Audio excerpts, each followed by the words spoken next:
Welcome to Football Final Whistle, and this is the weekend preview show. My name remains GP, and as usual, I am not here alone. I am here with my favorite person to talk football with. You be welcome. Thank you very much. Before we dive into the preview for the week 6 in the Premier League proper, let me show you how the league table looks like. Of course, we have the biggest team in the league, Manchester City, on top with 13 points after 5 matches played, just 1 draw and 4 wins. Respectively, we have Liverpool second with 12 points, Aston Villa third with 12 points also. We have Arsenal fourth with 11 points. Chelsea are fifth with 10 points. And in 6th position, we have Newcastle with 10 points. 7th position, we have Brighton. We have Nottingham Forest with 9 points too. 9th position, we have Fulham. 10th, Tottenham. 11th, Manchester United. 12th, Brentford. 13th, Bournemouth. 14th, we have West Ham. 15th, we have Leicester. 16th, Crystal Palace. 17th, Ipswich Town. 18th, we have Southampton swimming in the relegation water with Everton and Wolves. These 3 people have 1 point each after 5 matches. Any surprises on this league table after 5 matches for you?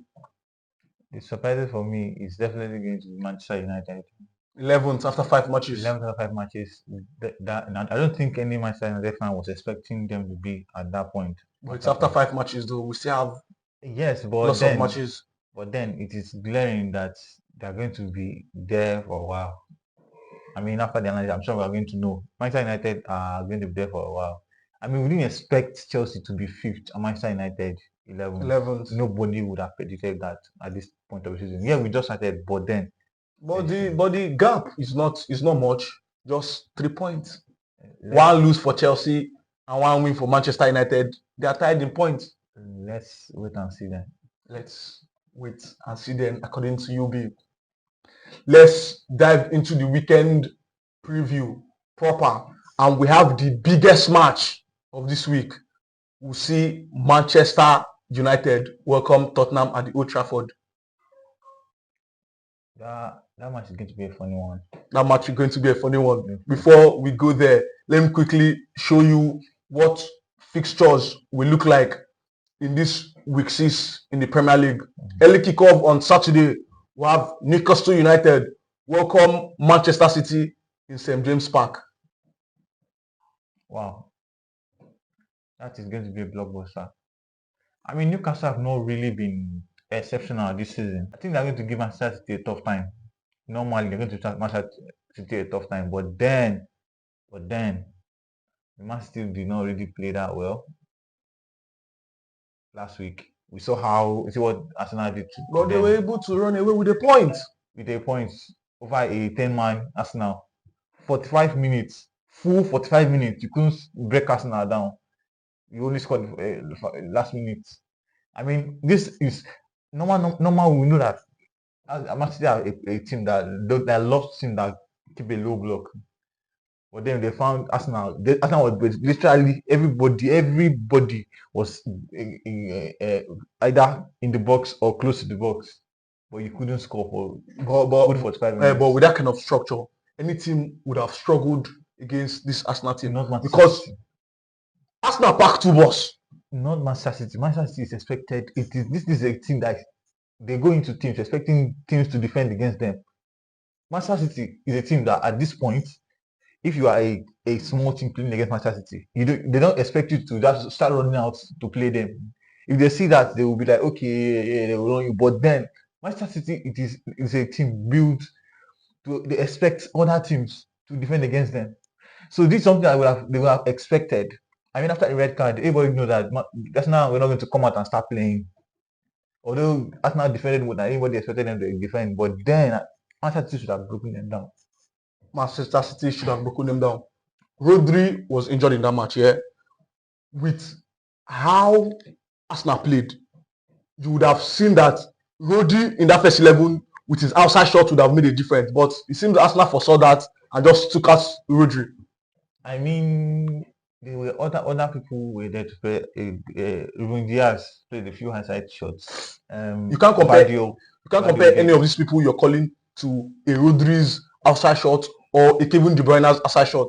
Oh, that's true. Yes, those are the two losses exactly, and they're not going to be in the next match too. Yes. Obviously, I mean, Rodri's injury is that will not put the time frame to it, But there's but a rumor then that it's almost out of the season.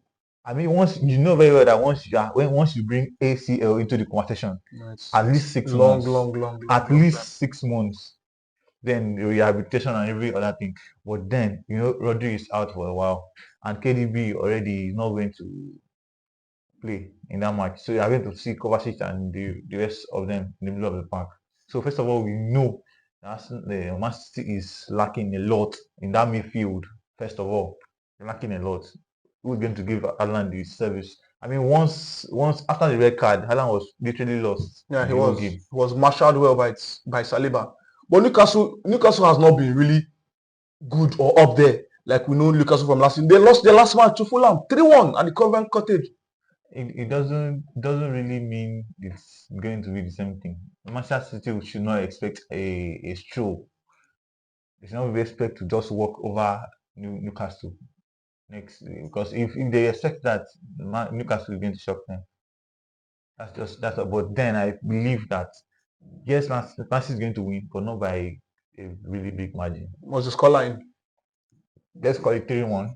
3-1? 3-1. That's a massive scoreline. That's a massive scoreline actually. But then considering we are talking about Man City and we are talking about Newcastle, yeah, it's quite fair. So quickly, let's look at other matches that will take place on Saturday. Arsenal will take on Leicester. Brentford will take on West Ham. Chelsea will take on Brighton. Everton will take on Crystal Palace. Nottingham Forest will take on Fulham. Then the last match for this Saturday, we'll see Wolves take on Liverpool.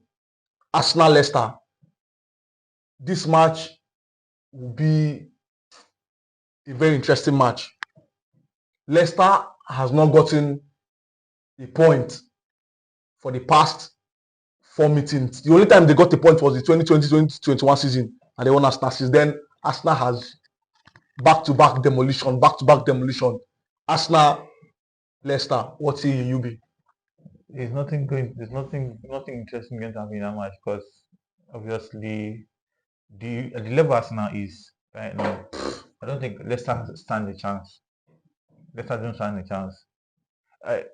We know very well that Arsenal is not right quite there yet because they have their important players missing, the other guard, so that they couldn't create a lot of chances, as much chances as they would want to create. Yeah. They are depending so much on set pieces, so much on set pieces. So except I don't see Leicester bring that team that is very good at defending set pieces. So I think Arsenal is going to beat Leicester. With what Arsenal displayed against Man City, they showed a team with character. They showed they could defend well despite conceding very late in that game. Yeah. But Arsenal showed character. I was satisfied with what Arsenal give. So coming to this match against Leicester, I think I will see a free scoring Arsenal. We saw what they did to Bolton in the Carabao Cup. That was even a young team. Very young team. That is the Arsenal I would love to see come Leicester. You think Arsenal will replicate these goals that we've known them to deliver recently? I don't really know if they will get the goals, but then they're going to they'll run away with the 3 points. That's for sure. And by the way, it's in the Emirates, so I think Arsenal should go with the 3 points. That's for sure. That's for sure. Really. Brentford, West Ham, both of them are going to be. There's no both of them involved. West Ham has been horrible so far this season. Horrible. Even in the League Cup, the Carabao Cup, they were horrible. They were beaten. They were demolished by Liverpool. They were battered. So I don't see anything from West Ham. And Brentford has been. They seem to have continued from last season.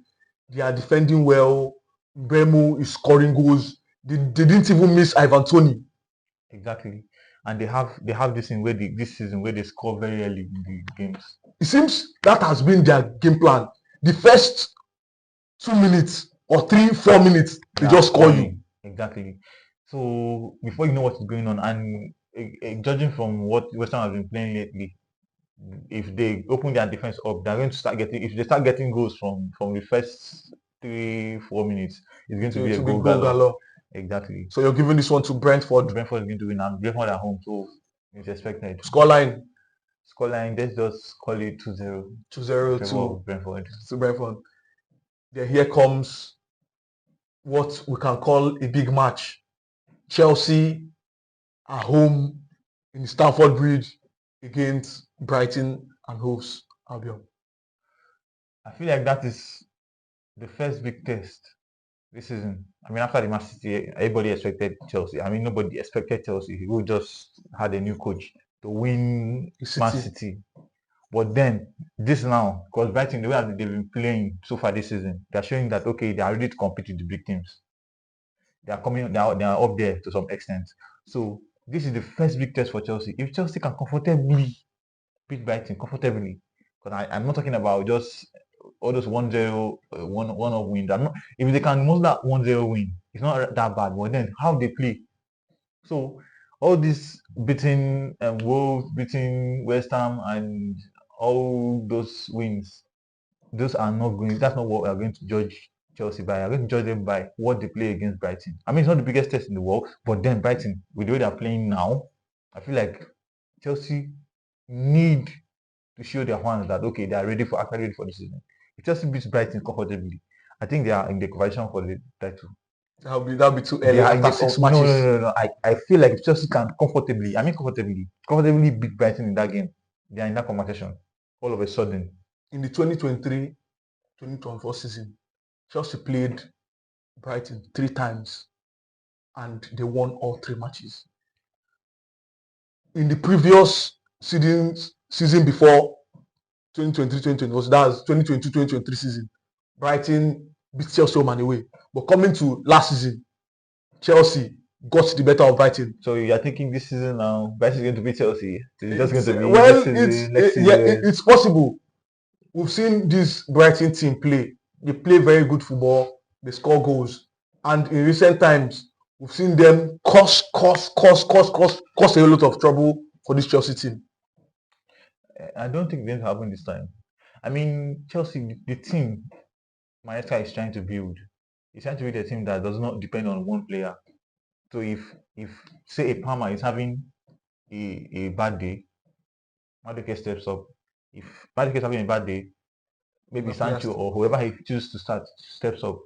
Jackson steps up. Jackson, the goals he scored last weekend, the goals he scored those are striker goals. Yeah, those are confident goals. Yes. So I feel like anything can happen in that game. The goals can come from anywhere in that game. So I think Brighton should prepare for a tough game. Chelsea will be welcoming Gusto back from injury. I mean, during the week, he was given 45 minutes just to straighten his legs and make sure that he's match ready. So he's going to, I think, walk straight into the first 11. That brings me to a very important aspect of this Chelsea defense. Now Gusto is back. Of course, he should start. Who will play the centre back position? We've seen Tosin play confidently, pass the ball around, win set pieces, win area duels, and Gusto is back. Won't you want to see a Tosin and a Kuwil? Or will we still see a Fofana and a Kuwil? For me, what I saw in the last match against West Ham was a Kuwil on the right side. Yes. A right-footed Kuwil is what I saw from Tosin. I'm serious. That's what I saw. The replica of Kuwil. I mean, all those midfield penetrating passes. Yes. One Kuwil is doing it from the Kuwil is very good at it. All those passes that you put through the midfield and they go through. We saw it. Vega did it against this team during the week. Bolton. Against Barrow during the week. Yeah. All those midfield penetrating passes, all those passes that you don't know how. I saw Tosin do it.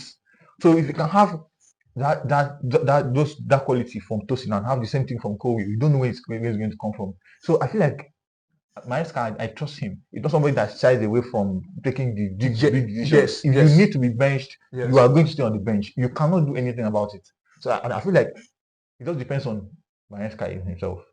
If he has to take addition, will take addition and bench Fofana. Fofana, I think he had a bit of. I think they are trying to manage him, and so he doesn't get injured or something. Because after the match, I saw I He was think there was trapped. he was on his leg. Yes. So that's just to show you that you know how he is before you know he's injured. So I feel like that is a good excuse to bench him. Yes, let's manage him. Let's manage him. Keep him maybe for conference league or I think it's out of conference league. It was not. I don't know if I he think it was was on his him and match. Palmer. Him and Palmer. We not put in conference league. But then I feel like let's try Tosin. That That combination of partnership. That Tosin partnership of and Tosin and Cole. Cole. I feel like it's going to be a very good partnership. Let's try it. Because for Fofana, the mistake he made against Bournemouth that almost cost that if Chelsea had considered that penalty, like Should have been a game over and game changer. that penalty, To have changed the should have changed trajectory the of the whole game. exactly. So, and we've not seen that kind of mistake from Cole this season. Yeah, we He's not. haven't. He has not made that kind of mistake. Yeah. So I feel like give Tosin the last game. Tosin hardly put a foot wrong the whole game. Aerial duels. He was winning everything. He was okay, like he was there for that game. So I feel like just give Fofana a rest. Let's let him enjoy. Let's play Tosin and Cole and see where that will take us. That's what I feel. I think I agree with you. We want to see Cole and Tosin in the centre back. Finally, on Friday, we have Wolves up against Liverpool. Saturday. After Liverpool's lost against Nottingham, they got their form back. They won their Premier League match. They beat West Ham 5-1. So we are seeing a confident Liverpool coming to this match day 6 in the Premier League. Will we see a free scoring Liverpool? And we've seen Wolves this season. They've conceded a whole lot of goals. After 5 matches in the Premier League, they just have 1 point. I feel like that Nottingham Forest loss was a one-off. It was just, I mean, they had that loss and then they are still second on the table. If mistakenly they won that match, if they won that match, it would have been tough match. They have top of the table like right now. Yeah. That was just a one-off. Yes, Nottingham Forest deserved to win that match. I'm not going to lie, but then it was a one-off. You will never. I don't think you catch man Liverpool. You hardly catch man Liverpool in that particular way of that mood anymore. Because after that, they came guns blazing. The next game, everybody has been collecting. I think we won 3-0. Yes. Their last match against Bournemouth, I think. Yes, against Bournemouth, they won 3-0. 3-0. Yeah. And during the week, They won 5-1. They won 5. So they're not joking.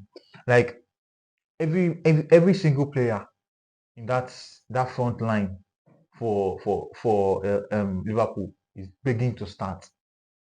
I've seen the Gakpo I've never seen the Gakpo I've seen the few games. I've never seen him like that for last season. I did not see that Gakpo. He is so good, so quick. And now Diaz has to buckle up and play better because there is a direct competition. Diaz has to play better. I even thought that it's going to be now. Darwin Núñez hardly gets into the team. Hardly.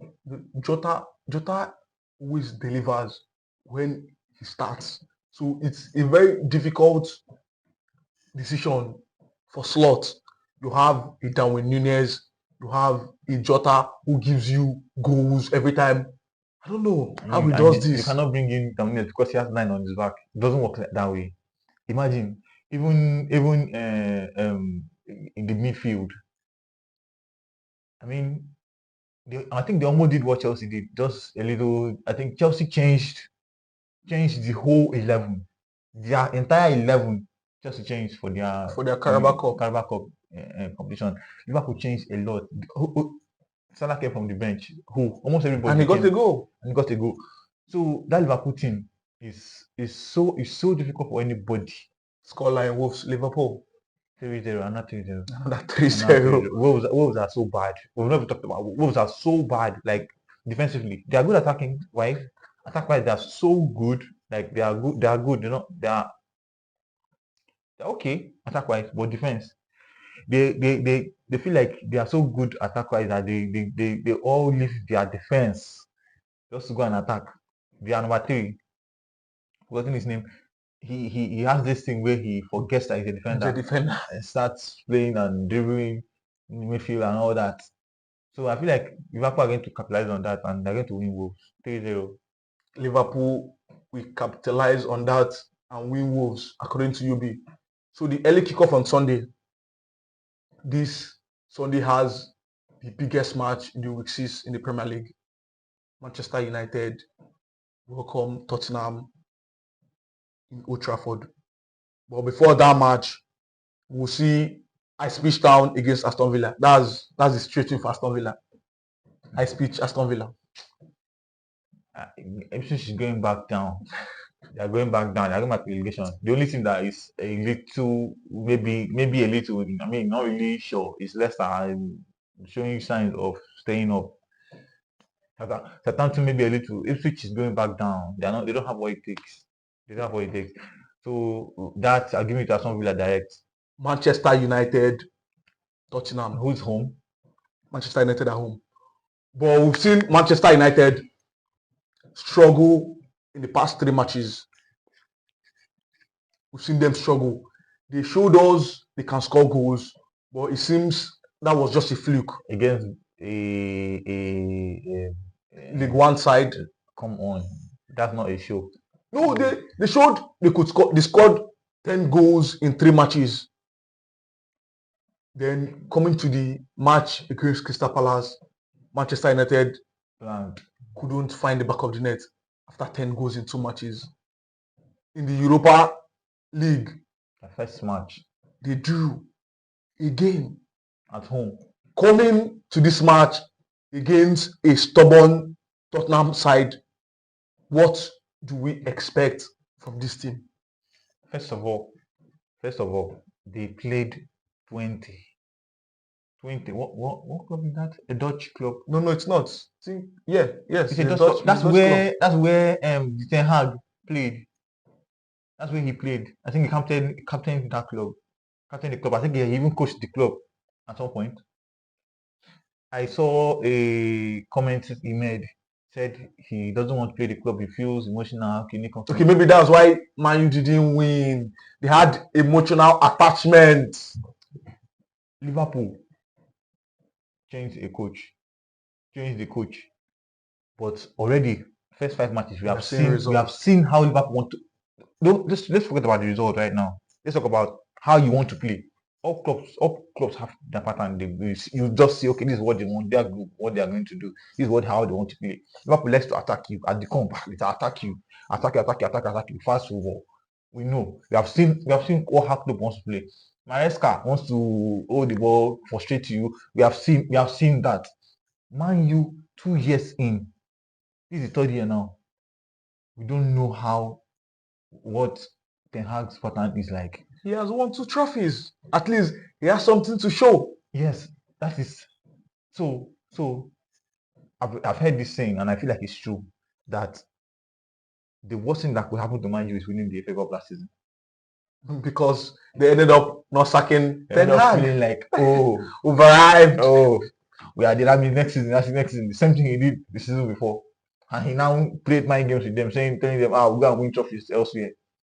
This man does not. If you watch the game, there was nothing. Imagine a club that's 20. One player was running their midfield, took the ball from almost from their own 18, was running, Nobody could stop him. Nobody could stop him. He was dribbling and dribbling, and they got to go from that. Not even to talk of Onana. I think he would have done better in that about that goal.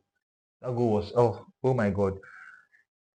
I mean, I don't like Manchester United that much, to be sincere. But then They need to do something about this coach. Their next fixtures, I mean, how many fixtures? First of all, talking about Tottenham. Tottenham are going to batter them. Tottenham are definitely going to batter them. The only issue I have now is that Man you have this thing where they don't play well, but when they see Tottenham, the likes of Tottenham and those big teams, they just automatically turn up so they can save the Hag's job. Because we know very well that if they get the last job they got, if they get maybe because they are playing, I think they are playing Tottenham, they're going to play Porto in the Europa League. They're going to play Aston Villa.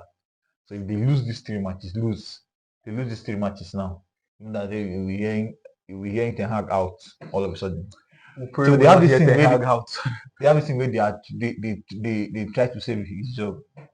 So I hope they don't do it this time. I do hope the Manchester United fans see like me and just lose this matches so the man will get out of that club because you're making the whole thing boring now. It's now crazy. But a Man U against Tottenham, this match should give us goals.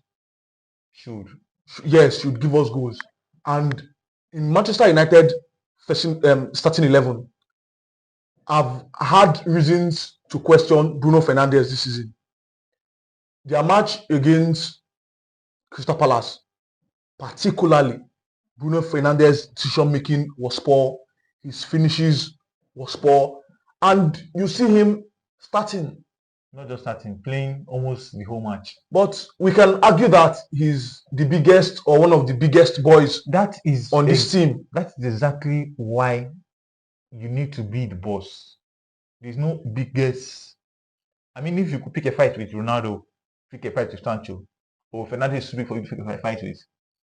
No, you can't. No, maybe he's one of his favorite players. That's the thing about being a manager. You need to know when to make those changes. Okay, a player plays for 5 minutes, is the best player on the pitch. Second half starts and he starts playing. You see very well that he has lost what he had in the first half. What do? Sub him. It's that simple. Now, talk about a player now that did not even play well in the first half. Second half, and you're still playing him the whole of the second half. What is that? You're not supposed to respect him. I don't know whatever that was, but I mean, you have people that can come in and change the game on the bench, and you keep them on the bench, and you're still keeping a player that I mean, they had a free kick close to the end of the match. They had a free kick. Put the ball inside the box so somebody can try to nod. He tried to play direct. We know that's just being selfish. No, we know he's good with how many free kicks has Fernandes scored in this Manchester United career? Please, how many free kicks has he scored? It may not be high up there, but we both know that Bruno Fernandes is good with free kicks. So put it in the box. You're looking for a goal. You're not looking for your personal glory. Put it in the box. That would have been the easiest and best option for him to do, but he went for a direct free kick. So Fernandes is too selfish to be in that team right now. He's not on form. I think highest he should play 45 minutes. If he's not doing well, change him. That's one thing I like about Maresca. Maresca does not waste time. If you're that bad, 45 minutes, you are done. He's coming out second half with new players. Now, if at all he wants to give you a little more chance, 10 to 15 minutes into the second half. 10 15 minutes into the second half, and you're already done. You are done. He's subbing you out for another person. That is what I expect from Ten Hag. Don't keep Fernandes there for a whole 90 minutes, wasting every other person's wasteful in chances, wasteful in everything. Another annoying part. Let's forget about Fernandes. We have Eriksen. What is Eriksen doing playing 90 minutes and 80 minutes in the last game? Eriksen has experience. Eriksen is bringing his wealth of experience to this Manchester United side. Did you watch the goal against Manchester United in midweek? No, I didn't see the goal. You didn't see the goal? No. Okay, I wish you saw the goal where Ugarte made a tackle. Where the 20 player that was running with the ball, ran with the ball, dribbling, got to Ugarte got the ball, Eriksen collected the ball. They were like, okay, the ball is in Eriksen. he just, with all his experience, like you said, you should know that in that particular moment that a player is running with the ball like that, you know that a lot of players are going to be around following him because they're looking for a goal now. A lot of 20 players are going to be running. What you need to do next is clear. First of all, clear. He got the ball, and he tried to turn. They collected the ball. That's how the goal happened. Everything. So he scored on one end and then dashed them a goal on the other end. Yeah, it's balanced equation. Now, Rashford is getting his form. Rashford is getting his form. In the first half, he did not play that bad. It was okay in the first half. But you sub Rashford. I think Ten Hag is a coach that already has his subs before the match starts. That's the kind of coach Ten Hag is. He already has his subs, and whatever happens in the match, whatever does not go according to his script. He's going it's normal. Sub Rashford for maybe a Garnacho, sub Ahmad for maybe who, maybe, or you know how it is. He has it all down. Whoever starts. So Fernandes can play the worst football in the world and still be on the pitch. Be on the pitch. He will do the substitutions that he already had down beginning of the match. That's a way to coach a team like Manchester United. I feel like Tottenham going to beat Manchester United. But this same Tottenham has always fought her too. This same Tottenham, you think they win and they end up losing. That's true. But then the way this coach has decided to play, the amount of and the attacking mindedness of this coach, I feel like going to beat Man U. That was the same attack mindedness of the coach last season, and they end up losing many big games. Of course, you understand that this Rome was not built in one day. So let's leave Ten Hag to build his Rome too. You have 2 years. Okay, let me make you understand. You're forgetting. This is a big club. This is Manchester United. You have been given 2 full years. This is your 3rd year in the club. Your 3rd season in the club. How many more seasons do you want to build? How many more? Well, maybe at least if they can see your imprint. Okay, this is how he wants to play. You will know. Okay, it's not going to take much time. But then you don't even have a pattern. Like just all over the place. That's the issue with this with Ten Hag. Another player I want to talk about for Manchester United is Zeki. He's not this out and out striker. He's like Roberto Firmino. He needs support. He doesn't have this energy to go all in and give you 20 goals and give you 15 goals. But I think Manchester United wingers should help him. He has good hold on play. He has good interchange. He can hold on play. He can link up well. Good link on play. But making him this top 9, no. I expect him to come from the bench against Tottenham. Højlund is back. Højlund is an out and out striker. Højlund will give you energy. Højlund will give you these runs. Højlund will give you goals. Ten Hag called him a 9.5. Like he's not a 9. Yeah, exactly. Now, my issue with that is a club like Manchester United need a striker. Højlund is there. Højlund is not a striker. A striker. When I'm thinking of a striker, I'm very sorry, but when I'm thinking of a striker, in fact, I'm very sincere with you. If I'm thinking of England, top 10 strikers, people that come to my mind, Højlund is not going to be there. I'm very sincere with you. Højlund is not going to be there. People that are going to get my mind, I'm going to get the likes of Mateta and before I even think of Højlund. I'm not thinking of Højlund as a striker. I will think of Solanke before I think of a Højlund. So Højlund, what I feel like is, Jackson, we all know, we've already seen how he likes to play. He likes to hold up play and pass. He's good with passing. He's good with one touch football. He doesn't like to mark. He doesn't mark. We have seen that that's what he plays. Don't put him up and expect him to give you how many goals. You have Rashford that is also trying. You have Garnacho. You have Diallo. Start those boys and put him as a 10. Stop playing Bruno Fernandes as a 10. He is not a 10. He has lost that form. That what kills Man U is playing Fernandes as a 10, and if that's not worse, he will now change formation and play him as a winger. Sometimes he will play Fernandes as a striker. All those formations, those are not how Fernandes is supposed to work. But then this man gets everything. Gets everything wrong. Everything. Fernandes as a 10, Fernandes as a winger, Fernandes as a striker. How would all those work? It doesn't work. How will all those work? Your scoreline: Manchester United, Tottenham 2-1. in the Old Trafford. 2-1 in favor of Tottenham. Wow, you'll be 2-1 in favor of Tottenham in the Old Trafford. Quickly, let's go to Spain. We have the Madrid derby this weekend. Atletico will be welcoming Real Madrid. That's a draw game. And let me remind you guys, Kylian Mbappe is out 3 weeks with a thigh injury. Exactly why it's a draw game. That's exactly why it's a draw game. You're not seeing Real Madrid going to Atletico and get all the 3 points. No, that's not going to be easy. No, the way Atletico is playing this season. Don't forget we have Gallagher there. So we have Alvarez there. So but they drew their Sunday match. That doesn't matter. You understand that derbies are always different. Yes. Things are always different for all these clubs. And it's always a tug of war. Exactly. For Atletico against Madrid. So don't expect Madrid is this. I think it's not even that team that you just walk and you will beat them. So I'm expecting a draw, a 1-1 draw between Atletico and Real Madrid. A 1-1 draw.